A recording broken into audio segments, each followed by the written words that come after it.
Roman is the biggest bad guy character in professional wrestling. When's the last time you got laid? French Toast is the exchange student that you have like a 3-week affair with. Like, we can see that you don't have pants on. Can we tell the truth about Dusty sooner or later? Less people wanted that than are currently watching our streams.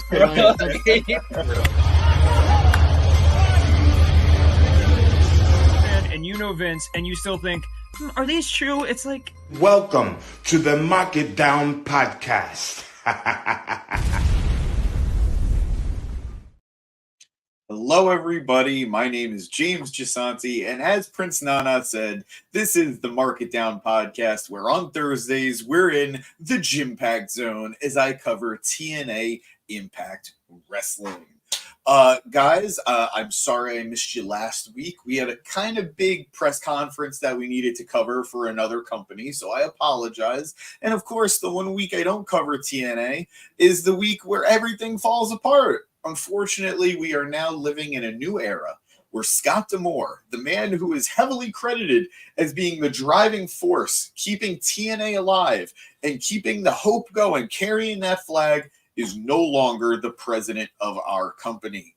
It's a real shame to see that he's gone. I know a lot of people are upset. I know a lot of wrestlers are upset. I know a lot of fans are upset. I know a lot of people are upset in general. Quite frankly, I don't blame anybody. I'm disappointed. I'm upset as well. I love Scott D'Amore. I value everything he's brought to TNA.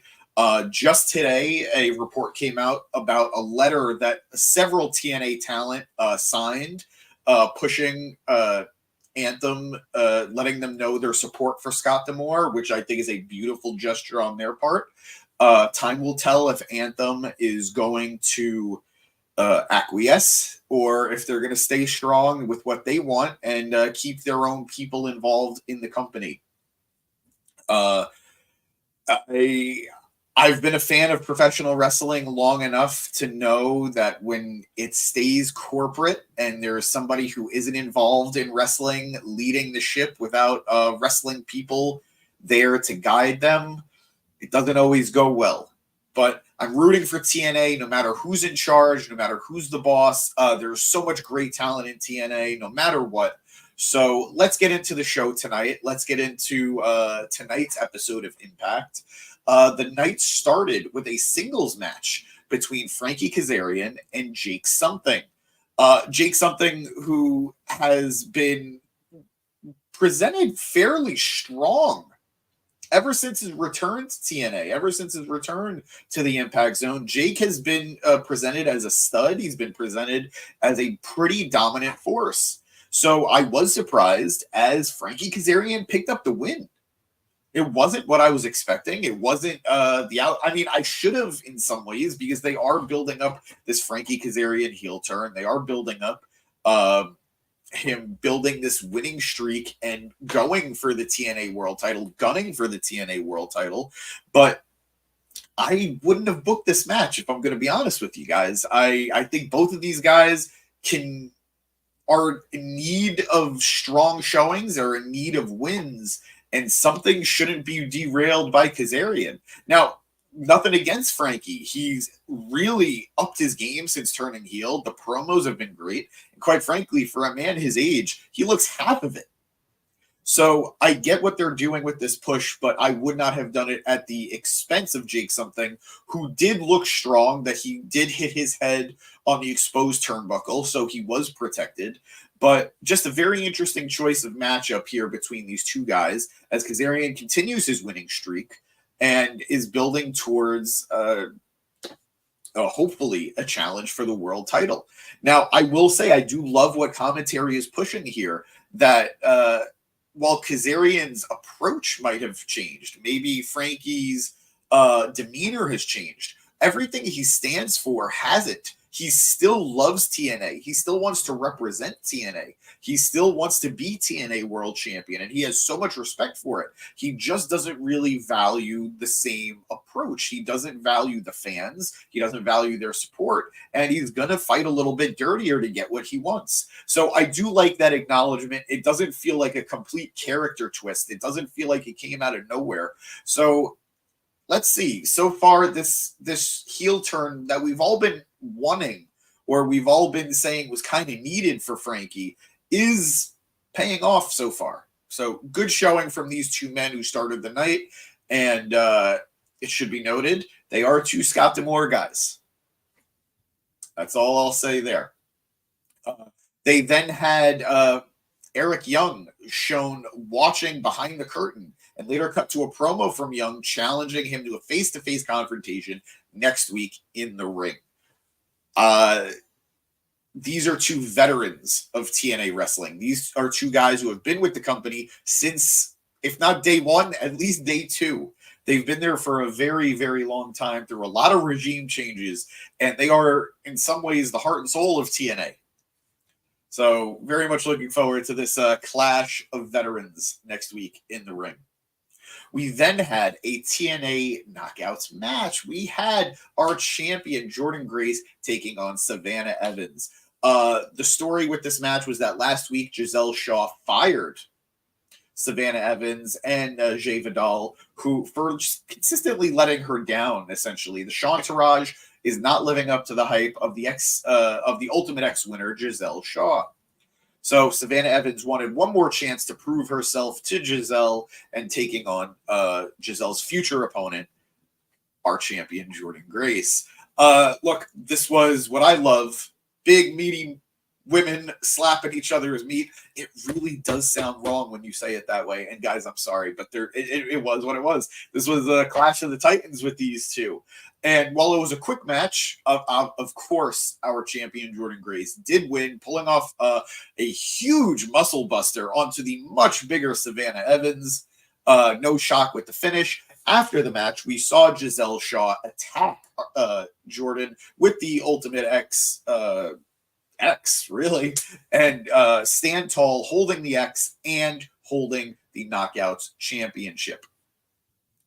This might be it, guys. This might be the time. We might actually see Giselle Shaw finally win the Knockouts Championship here in TNA. I've talked about it at length in the past. She has clearly been building herself up. She has clearly been earning her stripes and cutting her teeth in the Knockouts division. And she doesn't need to win here, especially with how hot Jordan Grace is right now after her Royal Rumble appearance last month. But you got to strike with Giselle sooner than later. Otherwise, she's going to feel like it never was. But time will tell. No matter what, this will be a good match at No Surrender at the pay-per-view next week. A week from tomorrow, actually. And also, as it pertains to Savannah Evans, we're not entirely sure what the status of her contract is. It might be the end for her in TNA, or it might be a while before we see her come back somewhat repackaged. But signs are maybe she's not going to be with the company for too much longer. Time will tell. We then go backstage to Mean Gia Miller as she is interrupted by Ash by Elegance Concierge and then Ash herself. It seems that Ash by Elegance will be making her debut in TNA on Impact next week.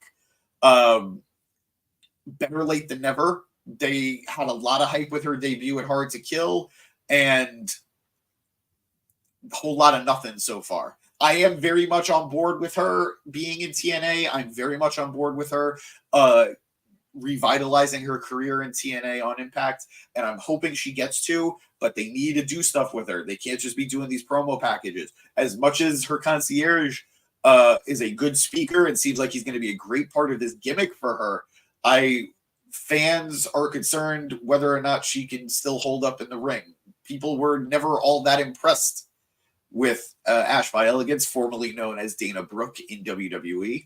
So this is where things are really going to matter. The character's a great start. It's a great start, and I'm sure it's going to go well. But we need to see that she can work. So hopefully next week is a strong showing in her debut. We then go to what is turning out to be a surprisingly fun and surprisingly good weekly segment now, maybe weekly segment, as Alan Angels had sound check. He did his interview with, of all people, sorry for your algorithms, people, Simon Gotch. Guys, say what you will about Simon Gotch. Say what you will about what he'll say about Enzo Amore. It has been a long time since we've seen him on TV anywhere. So I'm willing to give him a shot here, especially in a company where his old tag team partner is on commentary. Gotch put over how tough Josh Alexander was in coming back from a broken neck 5 years ago, and then talks about his fairy tale comeback being signed to TNA and winning the title, and that it was missing certain details, that it was Gotch who pushed him to his limits in Josh's comeback match. He's upset that Alexander got the win and future opportunities that night while he got overlooked. Josh then busted in and went to face with Gotch until they got pulled apart. I'm not saying I'm going to be rooting for Simon Gotch in the long run, but this is a much better debut for him than I think anybody would have imagined. He is immediately going against a former world champion in Josh Alexander. He's going against one of the company's biggest and best. And win or lose, he's establishing himself as a main player. And all the while, Alan Angels, he might have found a ticket to weekly TV here. So I'm rooting for Alan Angels. I'm rooting for Simon Gotch for now. And let's see what Josh does. Josh is in need of some big, consistent wins to get him back to the world title. So good stuff from all three men. And I wonder who's going to be on the sound check next. We then move on to the second match in the best of three series between TNA World Tag Team Champions, the ABC, Chris Bay, and Ace Austin, as they took on GYV, the Grizzled Young Vets. The Grizzled Young Vets were up 1-0 in this series already. This is essentially a title match tonight, as ABC are fending them off and trying to hold on desperately to their titles. I am loving this series. Let me just put that out there. I am loving this series. ABC are continuing to prove why they are champions in the first place. And the Grizzled Young Vets, I'll be honest with you guys, I was never really watching them when they were in NXT, when they were the Grizzled Young Veterans, or when they were part of the dyad with Joe Gacy. I just wasn't too exposed to them. So this is really my first real understanding of who they are. And I'm loving what they do as a team. They have an intensity. They have an aggression that you don't really see in tag team wrestling.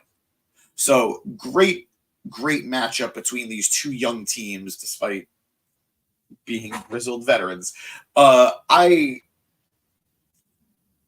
Ace Austin is just proving himself week in, week out that he is a star. Bay right up there with him. But man, Ace Austin took a beating tonight, and he still looked great, delivering fast-paced, great maneuvers against the opposing team, selling his very injured arm that the Grizzled Young Vets beat down and attacked in a backstage segment. If not last week, I think it was like 2 weeks ago.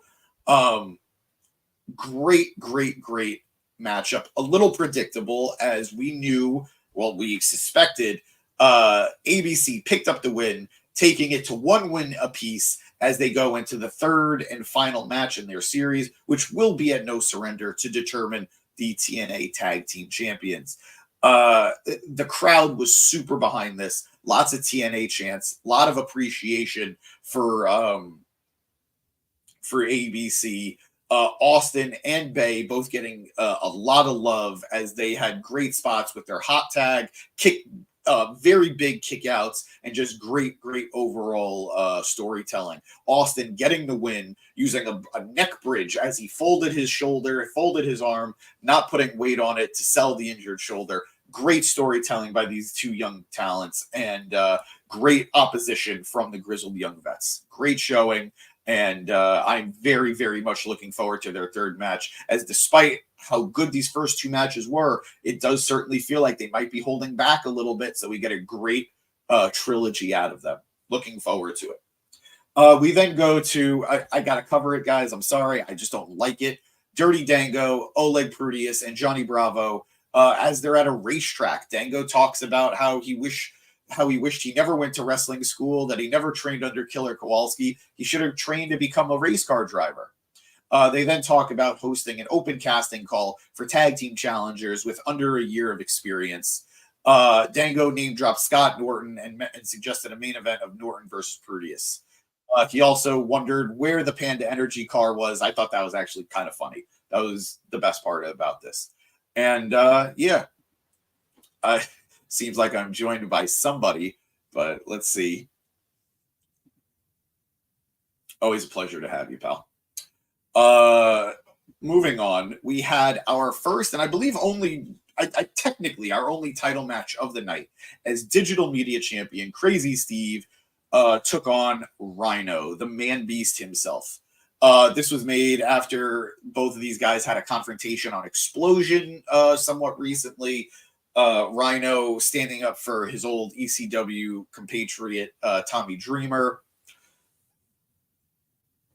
I like Steve. I think this is, I'm very happy he finally has singles gold after literally years with the company, literally years being a tag team guy. So better late than never for Crazy Steve. He needs to wrestle talent that haven't been wrestling for 30 years or close to it. He needs to face younger guys. Rhino is great. And this essentially this became a hardcore match. As tables got involved, certain eating utensils got involved, but Steve won. I don't know what this title is anymore. I know this was supposed to be for yeah, Dad, I know you're a big fan of Rhino and Dreamer, and they're good. They still have their place on TV, but the truth is they should not be challenging for titles against talent that are like 20 years younger than them. All right, maybe 15 years younger than them. But still, I would, Eric, but I don't know what's going on with that. I don't have anything that I can verbalize about it. But yeah, the Digital Media Championship is not being defended on digital media in any way. It's not being defended on Twitter. It's not being defended on Instagram or anywhere else. And it's just another mid-card belt, which, sure, I guess TNA could use because they don't really have one. The X Division Championship isn't a mid title. It's its own different division. It's its own different style. But they need something to sell it. All right, we'll talk about it after. I'm talking TNA right now. But we then go to Joe Hendry versus Diener. There is no story to this matchup. Nothing really happened here. But Hendry did debut a new video mocking AJ Francis to the theme of AJ Styles' old TNA theme song. I really enjoyed it. I know I'm a big Joe Hendry fan. I know I'm a fan of the silly stuff, but I think he just knocks it out of the park. I think he's a consistently funny guy who's also great in the ring. So good stuff. This brings out AJ Francis, formerly known as Top Dollar in WWE. Francis gets in the ring and lays Hendry out, much to Diener's delight. Eventually, Rich Swann comes out to even the odds, and Francis walks away. I don't think Rich Swann is going to join Top Dollar. Maybe he does, because quite frankly, he does need a shakeup, any type of shakeup. But I don't see him being second billing to Top Dollar either. He's a former world champion in Impact. He's a former Impact world champion. So let's see, I guess, how that feud's going to go. Hendry definitely needs some direction after the split of Joya, the tag team with Yuya Uemura ending due to Yuya going back to New Japan Pro Wrestling. He definitely needs some guidance. Hopefully a win over AJ Francis will give him that. They then aired Nick Nemeth's recent appearance for the WWC, where he was attacked by Steve Macklin after the match. Then backstage, we go to Macklin and the Rascals talking to Gia Miller, but Trent Seven and Speedball Mike Bailey weren't having it, and Seven then challenged Macklin for a match next week. That's going to be a hard-hitting style. We're going to get some British strong style going against the Punisher himself, Steve Macklin. So be prepared for some bruises next week, guys. We then had a knockouts match as Danny Luna actually defeated Killer Kelly. Look, We know Masha Slamovich is way more protected than Killer Kelly was. We saw that in their feud. Masha was the one who got the win before they became a tag team. But Killer Kelly was always sort of the fall person for their team. I'm happy for Danny Luna because she is a fun young talent who's got a lot of upside. But I'm not thrilled that Kelly is always taking these losses. She's supposed to be presented as what she's called, a killer in her own right. And I feel like we don't get that nearly enough. She did roll up Kelly after she got tangled up with Slamovich in the ropes. And then afterwards, after some measure of revenge, as Kelly and Slamovich laid out Luna and Jody Threat, who was in Danny Luna's corner, the Knockouts Tag Team Champions, Decay, Rosemary, and Jessica come out to make the save. They square off before their tag team title match at No Surrender next week. Look, I'm going to be excited for this match because they've all been good, but I feel like we've gotten some variation of Decay versus MK Ultra for months and months and months now. We need something a little fresh. We need something a little different. And I don't think Masha and Kelly are going to take the titles back. I think they're probably going to split after No Surrender, but I don't know what that tag team division is going to be able to offer as genuine threats to the Decay's title reign. We'll see, but not looking forward to it because I do love, I don't know what just fell. Something just fell. But I am looking for, I do love the division. I do love the fact that the Knockouts tag titles are presented as something important. So hopefully they're able to figure out how to pad it a little bit sooner than later. We then had what I believe our main event. Wow, we got to the main event pretty fast as Moose took on the TNA World Heavyweight Champion. Moose took on the Time Splitter himself, Kushida. Guys, I love Kushida, and I love Kushida against bigger guys. He's one of those fewer small guys who knows how to take on heavyweight competitors. Whether he's going to be hitting it with high-flying moves like we saw with his various moonsault in the match, or arm bars that are just going to tire out the opponent. Like we saw him hit on Moose on the apron. Kushida brought a lot of intensity and a lot of fight to the TNA World Champion in honor of his Time Machine partner, Alex Shelley, the former TNA World Champion. But it wasn't enough as Moose dodges the Tanaka punch and hits Kushida with a spear for the 1-2-3, the same way he won the TNA World title from Alex Shelley. After the match, the system, meaning Eddie Edwards, Brian Myers, and Alicia come out. They celebrate with their champion, Moose, and then start to beat down on Kushida. Eddie punches him, and Alicia gets some slaps in. But then Kevin Knight and Alex Shelley run down to start a big brawl, and the baby faces stand tall as the show goes off the air. This was a fine episode. Definitely feels like filler until we get to the pay-per-view next week. I'm kind of afraid that next week is also going to feel like filler. But we did have some strong matchups. The tag team best of 3 series has been a delight. Like I said, both of those teams are just killing it. And I am enjoying... Oh, there was one segment I didn't cover, and I apologize. As Mustafa Ali's campaign for the X Division Championship continues... He is really leaning into this political character. I was not expecting a freshly released Mustafa Ali to be a heel going forward into wherever he was going to land. But I think this gimmick has some legs. It's definitely getting under the skin of Chris Sabin, who started taking it out on his supporters, 2 of which being the Good Hands. So let's see where this leads, but I would not be shocked if Mustafa Ali becomes the X Division champion at No Surrender. Time will tell. But guys, that was TNA. That was this week's episode of Impact.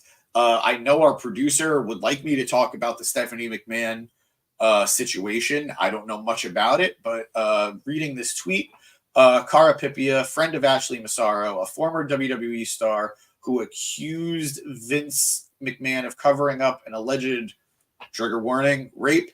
As I read the account, it seemed as though she was I don't know if Producer Boy is going to be playing it. Yeah, we're not going to play the whole thing, but if you want to go up to see what the comment was on the tweet. Stephanie McMahon is now implicated here, knowing what happened to Ashley Massaro. Guys, this is a 5-minute clip. We're not going to play it, obviously, but it seems that Stephanie McMahon, at the very least, had knowledge or is being accused of having knowledge regarding the situation. This is a very, very serious allegation about an unfortunate and serious story regarding Ashley Massaro. I will say, I have heard the Ashley story for years, unfortunately. This was not something that was kept quiet, but I believe was unfortunately put on the back burner. This tweet saying, Ashley Massaro's best friend tells News Nation that Stephanie McMahon specifically knew all about what happened to Ashley and was not genuinely compassionate. The quote, she walked into the boardroom, she was threatened, there was no compassion, no sympathy, nothing. Like I said, this is unfortunately not a new story in regards to Ashley Massaro, who is unfortunately no longer with us. Ashley's time post WWE is a rather tragic one, and it just highlights the unfortunate and undeniably unhealthy situation that many female talent faced in the WWE. I don't know where this could potentially go for the company. I don't know where this could potentially go for Stephanie McMahon and for all those involved. But hopefully Ashley Massaro is at peace, and hopefully Ashley Massaro's story is able to find justice, because it's nobody should be put in an uncomfortable position by people in power ahead of them or above them at work. So yeah, whether Stephanie knew or not, I don't want to speculate. I don't want to comment, but it's very clear the work environment in WWE at that time, especially, was just toxic. But as high a note as we're going to end the show on this week, I do want to thank you guys for being here at Mark It Down in the Gym Pad Zone as I cover TNA Impact every week. Like I said, there will be a pay-per-view next Friday, so I will be covering Impact next week, and I will be covering No Surrender on Friday. If you know the deal by now, if you like us, please leave a like, hit subscribe. We really appreciate it. We love talking wrestling with you guys, so come join the conversation. Come join in on the fun. If you don't want to just listen to us talk about the show, check us out on social media. We have some funny stuff going on. Danny's killing it on Instagram. I don't know who's killing it on Twitter, but somebody is. We have Facebook as well. It's hard to kill it on Facebook, but we are doing our best there too. But please go check us out on all forms of social media. And of course, listen to us. If you can't watch us, if you got a long car ride, you're tired. Did I say Hard to Kill? No, it's not Hard to Kill. Hard to Kill was the last pay-per-view. This is No Surrender. Oh, Hard to Kill on Facebook. I did a thing. I said the thing and I didn't even realize it. But yeah, please go check us out on Audible. Please go check us out wherever you listen to podcasts, wherever you want to listen to us. Our voices are just as good as our beautiful faces. But my internet is starting to go out. I'm going to leave you guys here. My name is James Gisanti. This is the Mark It Down podcast. And don't forget, watch TNA. Take us home, Producer Boy.